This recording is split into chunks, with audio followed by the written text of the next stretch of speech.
On today's show, the UK government could block the Nvidia Arm Takeover due to national security concerns, and could the lack of codes in that EEC registration mean that we are getting our iPads later at their own special event, and what could that mean?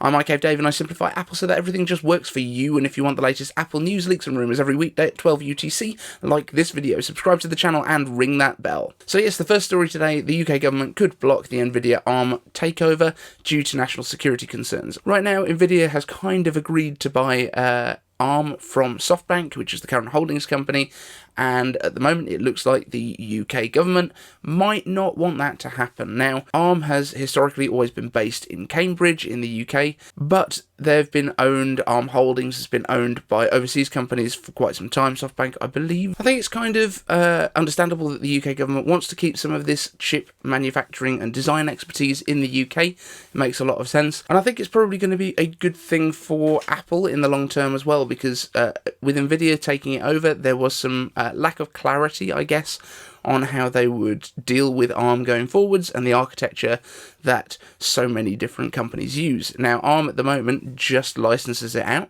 but as Nvidia also makes their own chips and they make their own designs, it might be that they were less accommodating to other companies that wanted to license the technologies. So I think this is a good thing overall. If it happens, now this is still not confirmed, this is just what's going on right now. There are question marks over this, but we will follow the story and let you know any details as they emerge. Next up, could the lack of iPad registrations with the EEC suggest an iPad-focused event in October with the new hardware, the iPad mini, the iPad Air, the base iPad, plus finally some iPad Pro apps? Now, this is something that came to me yesterday, and it could be real, it could be something that I've completely made up in my head, but I think it would be interesting for Apple to do an iPad-focused event this year, because we've just had the M1 iPads. Everyone's complaining that the iPads don't have enough software that is powerful enough to take advantage of the M1 chips to actually kind of drive those iPads as hard as they can be driven. So it might be an interesting time for Apple to update the rest of their iPad line, which at the moment we know that there are some updates on the way. So first of all, we have the 9th generation iPad on the way, which will presumably have an A13 inside.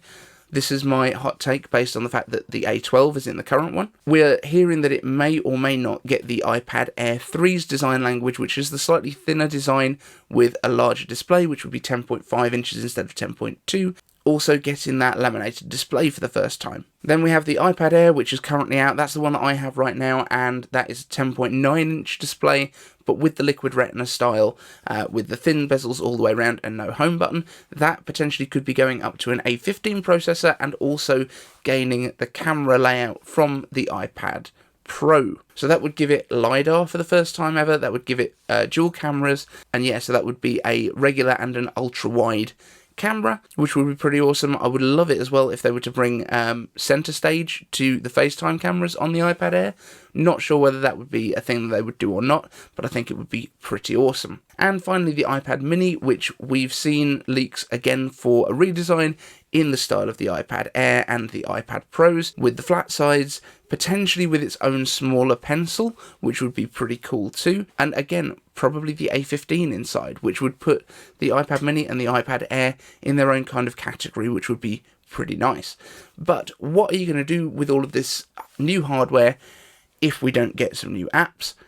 Maybe that's what Apple's going to be doing. So I know everyone was disappointed at WWDC that we didn't see a release of Final Cut Pro, of Logic, that kind of thing for the iPad. And as I said at the time, I don't think that they would release it just for the iPad Pro. It would also have to come to the rest of the iPad lineup. Because when you think about it, the way that Apple releases their software is when they release Final Cut for the Mac, they don't release it just for the Mac Pro or just for the MacBook Pros. If you've got a Mac that's currently running the current operating system, you can run pretty much anything that Apple puts out, and I think the same would be the case for the iPads. Now, does that mean that it would have the same capability? Would it be able to render everything out as quickly? Probably not, but I don't think that they would limit the amount of features or limit you from having the apps in the first place. That just doesn't kind of make sense to me. So I think that Apple might be doing a creative event which would finally bring Final Cut, Logic, maybe Motion and maybe MainStage to their iPad platform for the first time. And also, maybe they would want to expand this Pro Apps suite and essentially come up with their own competitor to Adobe's Creative Cloud, because there's so many people that use Creative Cloud right now for Photoshop, for Adobe Premiere, for Illustrator, all of these apps, and Apple doesn't really have particularly good competitors to some of these, and you would think that they would want to include a lot of this capability in their iPads. Just like when you buy a Mac or you buy an iPad, you get Apple's Office suite, you get iWork, so you get Pages, you get Numbers, you get Keynote. It would be really interesting to see Apple do their own version of Photoshop, an image manipulation app like that, maybe reviving the Aperture name to bring that back to the iPad. And then there's also some new gaps that have appeared over the past few years with the way that digital creation has changed. So I think it would be really interesting to see them either add to Final Cut Pro with some kind of live streaming element, something along the lines of OBS where you can grab different streams from different parts of your display. That would be pretty cool. Or a video version of MainStage, because MainStage is Apple's kind of live music software, and having a live video software would just make a lot of sense too, whether it is a part of Final Cut or its own standalone option. Now, we have seen that Apple has looked at turning Final Cut into a subscription model, and I wonder if there might be just a Final Cut Live that they do as a subscription, where you can subscribe to that side of it. Maybe you can still buy the regular version. I don't know what they're going to do in terms of pricing and in terms of subscriptions, but in all honesty, I know everyone hates the idea of subscribing to software, but actually it makes it much more accessible for a lot more people. So I, for one, would have dived into Final Cut a lot quicker had it been a subscription option. And that's exactly what I do with Photoshop. I never had the funds to buy Photoshop when I was learning, when I was early on, so I was using the student versions. As soon as it came out, and I've been paying for the last few years £8 a month, £9 a month, whatever it is, to use Photoshop and Lightroom. So I don't see that is necessarily the worst thing that could possibly happen. Apple might do a Premiere Pro subscription that you can get where you can have access to all of their Pro apps. And I would assume they would also have a very low-priced version for education and things like that. So I think that would be an interesting way to go. The other thing I think would be interesting for Apple to add is potentially 3D modeling software, because at the moment they don't really have anything in that space at all. They do have LiDAR appearing on more and more of their devices, and if you're going to throw LiDAR at stuff, you can easily do 3D scans of different objects or spaces or buildings. There's so much that you can do with a LiDAR sensor that it makes sense that there would be some way to kind of take that data and manipulate it, and I feel like Apple would do a really good job of creating something like that. I know there's third-party stuff out there already, but I think Apple doing a first-party solution would be a really cool idea. And the other thing I think that would be great to come to these Pro apps, whether this is for the Mac or for the iPad, because obviously there's a lot of opportunity for them to unify these things now, would be adding spatial audio support for Final Cut and Logic Pro. I think you can do some of that with plugins at the moment, but again, bringing it in-house, having it first-party, making it a part of the software internally would make a lot of sense to me. But let me know your thoughts on this. I know this is kind of rambly, it's not a fully formed thought, but I would love to know what you would like to see Apple add in terms of software to their Pro lineup. And before we move on to your questions today, I want to do a quick shout out to Genius Bar's Chaos Energy. Genius Bar is kind of a big deal now already. They've not been going for super long. I think they've done about 23 episodes of the Genius Bar. This is John Prosser and Sam Cole from iUpdate coming together, and they do a weekly podcast. If you're looking for tech news, maybe not the right place for you, but it is hilarious. The two guys work together so well. They're so funny together. And I just want to play a quick clip that I edited together from this week's show. And this is John Prosser talking about discipline. I trained in Japanese martial arts and Aikido. And so that's why it's in Japanese kanji. Yeah. And then, for like 13 years. Yeah. So you could beat me up? Yeah, but I don't want to. That's the whole point of martial arts, is the discipline. 15 minutes later. That I literally, in one night, ate all of them. I don't know how many came in the box. I didn't count them. It wasn't registering. My brain wasn't functioning. It came in the mail. I was like, I'm going to try one. And I tried one. And the next thing I knew, they were all gone. This is what John ate in one night, and you can too. So I hope you enjoyed that, and I hope the guys don't mind me sharing it with you. It was something that I put together. John found it hilarious that I'd spotted those two bits in the same show. Yeah, hopefully you enjoyed that. And go and check out the show, either on YouTube or on the podcast app. And before we get to your questions, we're going to do a quick question of the day too. So what is the best Apple deal you've ever had, used, or, you know, something you found that was on offer or that was refurbished, something like that? I'll tell you that in terms of buying vintage Macs, I've had some crazy bargains. Managed to get a Power Mac G3 for about £10 at a car boot sale, which is, I guess, like a flea market over here in the UK. But also, we found, when I took my friend Mac shopping, we went into the Apple store. He was looking at the 12-inch MacBook at the time.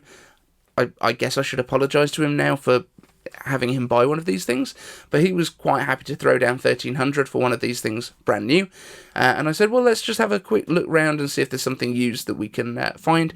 Went into one of the computer exchange type stores, and they had a 12-inch MacBook that they had identified wrongly as a MacBook Air, and they had it up. I think it was about 2 or 3 months old, and they had it up for $899 instead of $1,300. So snapped that right up. So that was probably one of the best deals that I've had. But let me know the best deals that you've had on something Apple down in the comments. And let's get into your questions for the day. This is coming from Alan B, Unboxings and News. iCave answers, hey Dave, what up and how's your day going? Did you know that Apple, it's not just getting ready to MacBook Airs, but 3 new sizes, that those sizes are 14, 16 and 17 inches. I'm going to say I didn't know that, but I think it's because it's not true. So I know that we have got the 13-inch MacBook Air right now, and we have a 13-inch MacBook Pro. We do look like we're going to get a 14-inch and a 16-inch MacBook Pro. There have been rumours about them doing a larger MacBook Pro too, but the chances are that would be an 18-inch display, because going from 16 to 17 doesn't make that much sense right now. It's not a big enough leap for it to make sense. But Apple in the past has had a 17-inch, but previously they had 13, 15, 17. So I think if they were to do a larger one, it's more likely to be an 18-inch display, which is pretty bonkers, because you're going to need a bigger bag. But from a MacBook Air point of view, I know there's been rumours of them doing a larger, maybe 15-inch display to go along with the 13-inch. I'm not 100% convinced. Hello? Word up. Rescue Bats Academy. On TV? Okay. Next up, Evan Rogers asks, iCave answers, are you going to buy the new Magic Keyboard with Touch ID for your Mini? So I've only just got this one. So I was using the one with the AA batteries for quite some time. I've just invested, because I managed to pick up the Magic Trackpad a little bit cheaper, the Magic Trackpad 2. I invested in updating my keyboard too. I didn't get it brand new though. I managed to pick it up for about £43 on eBay, but it was sealed box, brand new. So I was pretty happy with that, because they're £99 with Apple. Now £149 to kind of go from this to the current one with Touch ID seems a little bit steep. And to be completely honest, if I was going to do it, I would go to the extended keyboard with the numeric pad, mainly because of the arrow keys being full-sized. I think that's just something that is a lot more comfortable to use. This one, I'm not super keen on the arrow keys. But no, I don't think I'm going to upgrade at this point. I might have been more swayed if there were colour options. Ryan Ballinger asks, iCave answers, do you think that the iPhone 13 models will be waterproof like the Apple Watch? Okay, so I don't think they're going to be that waterproof. And part of the reason for that is purely having as much surface area as they have, the amount of pressure that would be on them when you go down a few metres under the water. It does actually put quite a lot more pressure onto the middles of the phone. So it would actually, when you go underwater, the pressures increase pretty quickly. The Apple Watch is great. You can use it for swimming and everything else. The iPhone is fine. You know, it's pretty waterproof. It's pretty water resistant, rather. But I don't think that they would make it like dive capable, because I don't know why you would need to. But actually, they already kind of exceed the the ratings that they have by quite a lot. You see a lot of stories about people that have found an iPhone that they lost at the bottom of a lake, and they pull it out and give it a clean, and it works fine. So I think they are already over-engineered, but I don't think Apple would warranty them for that, which, at the point where you're going beyond a couple of meters deep, it's a very edge case anyway. So I don't think they need to be that waterproof, but I'm sure they're still going to stay pretty resistant. Once we get to portless, it's going to be easier for Apple to make them water resistant to a higher degree, because to be honest, at the moment, the most likely way that you will damage them with water is plugging in your cable when they've got water in the port. And last up, Daniel Corby asks, iCave Dave. iCave answers, do you think that Apple will ever produce their own hardware for home security and or provide a security service like Amazon does with Ring? Or will we always have to rely on third-party cameras and systems where we can only hope that they're on the up and up? So in terms of first-party HomeKit stuff, I would love Apple to do this. I don't see them kind of putting any work into it right now, so it's a little bit difficult to know. But yes, I would absolutely love it. Right now, though, I don't hold out much hope. They only have so many hardware engineers at Apple, and that is one of the biggest issues. I don't know why they don't hire more to work on more small teams. If they were to go into one large team, that just makes things less productive. But if you have a lot of small teams working on their own projects, that could be the way to go with it. But yeah, I would love to see things like a smart doorbell, cameras, and Apple does seem to have put a lot of work into making smart cameras and smart doorbells and things integrate with HomeKit quite tightly, so you can get that picture-in-picture come up to see who's at your door.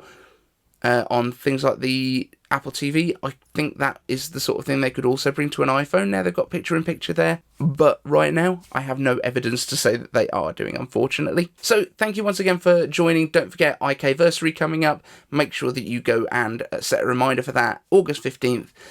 12 UTC, starting then, going on for 6 hours, possibly longer because we might have too many guests, but I'm okay with too many guests. Thank you so much for joining us, and I will see you in the next one.